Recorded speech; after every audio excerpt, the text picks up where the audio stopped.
Isang maganda at masayang araw sa lahat. Bawat isa rin sa atin ay may sinasabi o kwentong pagsubok sa buhay. Nariyan ang kahinaan, katatagan, kabiguan at tagumpay sa isa nating buhay.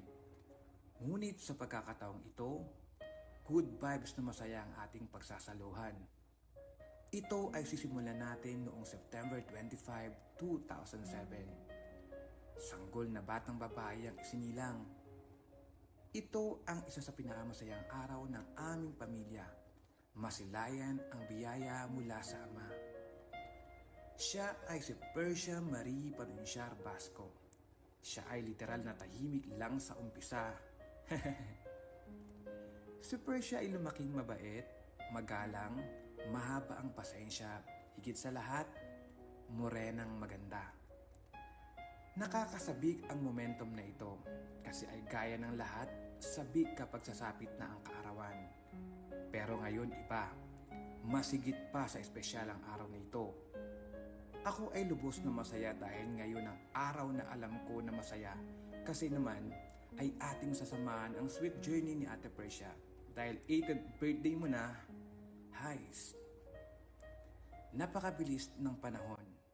Dati ay walang muwang, ngayon ay mas madami ng nalalaman, lalo na sa kaartehan, kaayakayan, kasosyalan, at laman ng parcel sa Lazada, sa Shopee, siya ay number 1. Kidding aside, ako at ang buong pamilya ay totoong masayang makita kang lumaking mabuti, mapagkumbaba, mapagmahal sa pamilya, at kapwa may takot sa salita ng aral ng ama.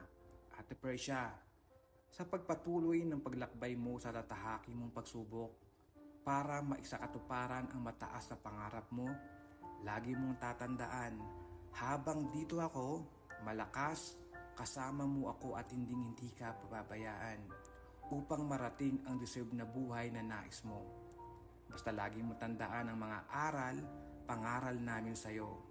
Laging sumampalataya sa Ama, huwag makalimot, maging mabuting tao, maging mapagkumbaba sa pamilya at kapwa.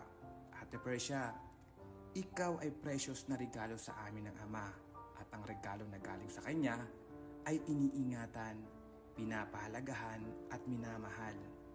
Happy 18th birthday, Persia Marie. This moment is for you, so enjoy it. I love you and we love you.